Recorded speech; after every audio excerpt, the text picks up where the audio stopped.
Chapter 45, Daisy and Demi.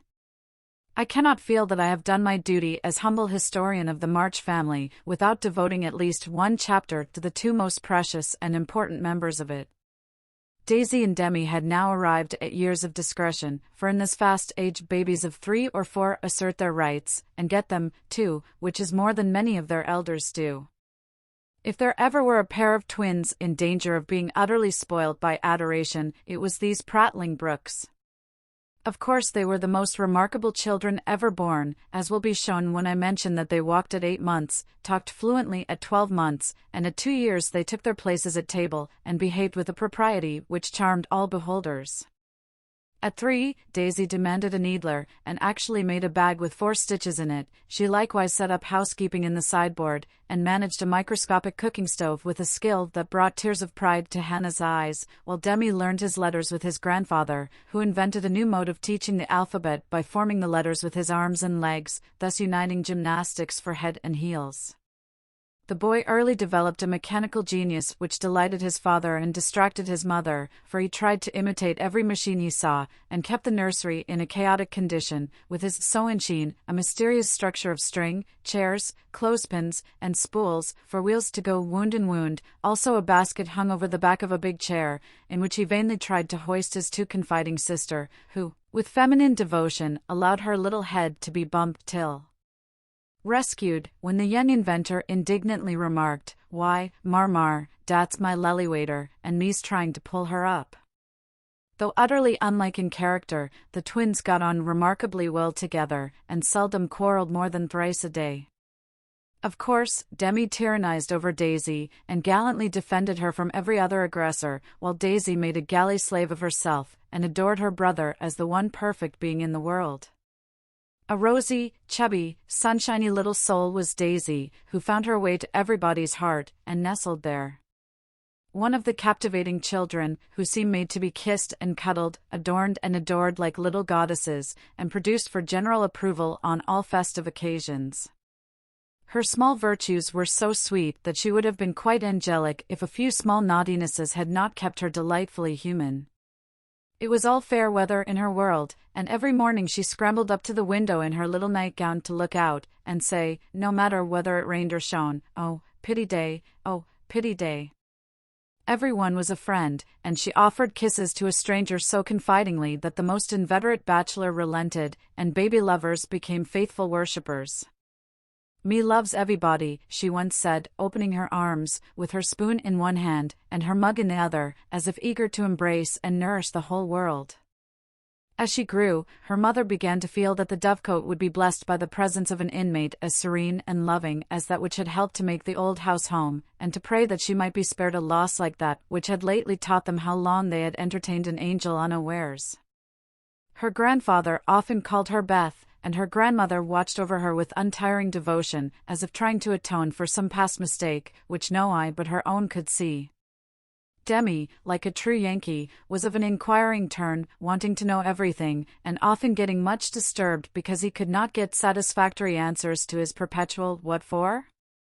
He also possessed a philosophic bent, to the great delight of his grandfather, who used to hold Socratic conversations with him, in which the precocious pupil occasionally posed his teacher, to the undisguised satisfaction of the womenfolk.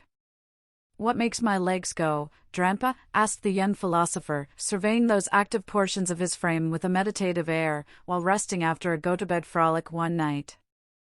"It's your little mind, Demi," replied the sage, stroking the yellow head respectfully. "What is a little mind?" "It is something which makes your body move, as the spring made the wheels go in my watch when I showed it to you. Open me, I want to see it go wound." "I can't do that any more than you could open the watch. God winds you up, and you go till he stops you." "Does I?" And Demi's brown eyes grew big and bright as he took in the new thought. "Is I wounded up like the watch?" "Yes, but I can't show you how, for it is done when we don't see."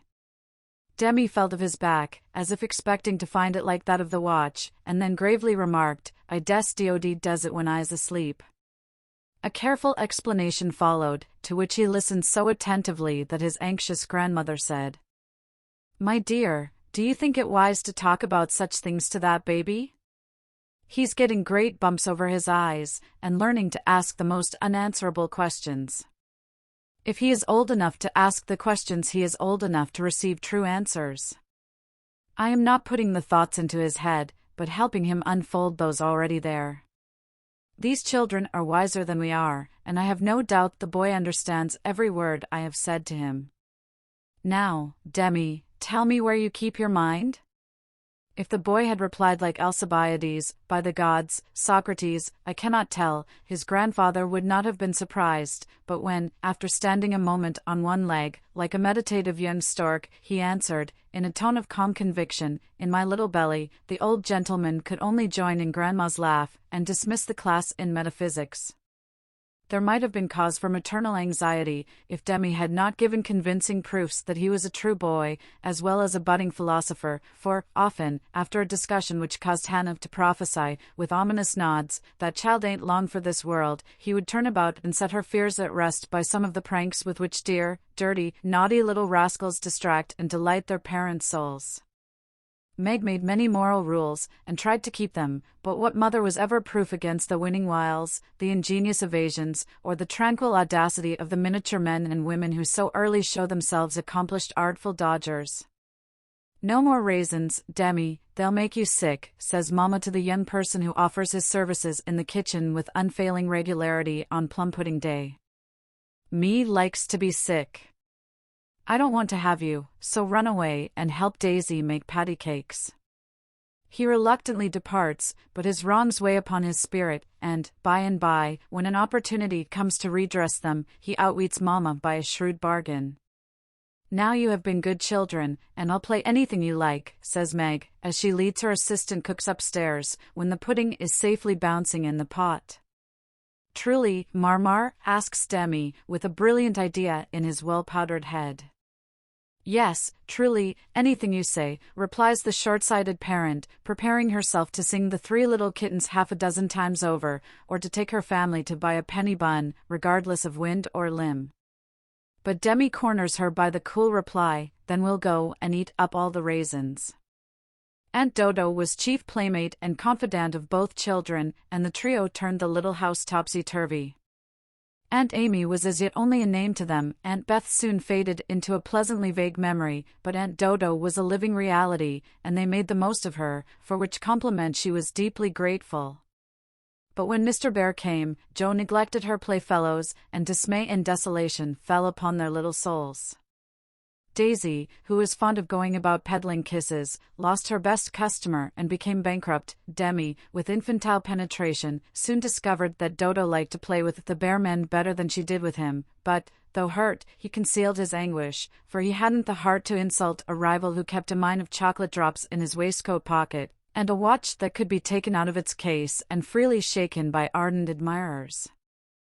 Some persons might have considered these pleasing liberties as bribes, but Demi didn't see it in that light, and continued to patronize the bear man with pensive affability, while Daisy bestowed her small affections upon him at the third call, and considered his shoulder her throne, his arm her refuge, his gifts treasures of surpassing worth.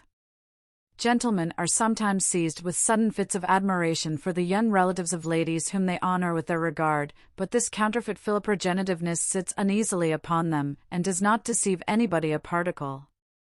Mr. Bear's devotion was sincere, however likewise effective, for honesty is the best policy in love as in law. He was one of the men who are at home with children, and looked particularly well when little faces made a pleasant contrast with his manly one. His business, whatever it was, detained him from day to day, but evening seldom failed to bring him out to see. Well, he always asked for Mr. March, so I suppose he was the attraction. The excellent papa labored under the delusion that he was, and reveled in long discussions with the kindred spirit, till a chance remark of his more observing grandson suddenly enlightened him. Mr. Bear came in one evening to pause on the threshold of the study, astonished by the spectacle that met his eye. Prone upon the floor lay Mr. March, with his respectable legs in the air, and beside him, likewise prone, was Demi, trying to imitate the attitude with his own short, scarlet-stockinged legs, both grovellers so seriously absorbed that they were unconscious of spectators, till Mr. Bear laughed his sonorous laugh, and Joe cried out, with a scandalized face, "Father, father, here's the professor." Down went the black legs and up came the grey head, as the preceptor said, with undisturbed dignity, "Good evening, Mr. Bear. Excuse me for a moment, we are just finishing our lesson. Now, Demi, make the letter and tell its name." I knows him, and, after a few convulsive efforts, the red legs took the shape of a pair of compasses, and the intelligent pupil triumphantly shouted, "It's a we, Drampa, it's a we." "He's a born Weller," laughed Joe, as her parent gathered himself up, and her nephew tried to stand on his head, as the only mode of expressing his satisfaction that school was over. "What have you been at today, Bubchin?" asked Mr. Bear, picking up the gymnast. "Me went to see little Mary." "And what did you there?" "I kissed her," began Demi, with artless frankness. "Prut! Thou beginnest early." "What did the little Mary say to that?" asked Mr. Bear, continuing to confess the young sinner, who stood upon his knee, exploring the waistcoat pocket. "Oh, she liked it, and she kissed me, and I liked it." "Don't little boys like little girls?" added Demi, with his mouth full, and an air of bland satisfaction. "You precocious chick! Who put that into your head?" said Joe, enjoying the innocent revelations as much as the professor. "'Tisn't in mine head, it's in mine mouth," answered literal Demi, putting out his tongue, with a chocolate drop on it, thinking she alluded to confectionery, not ideas.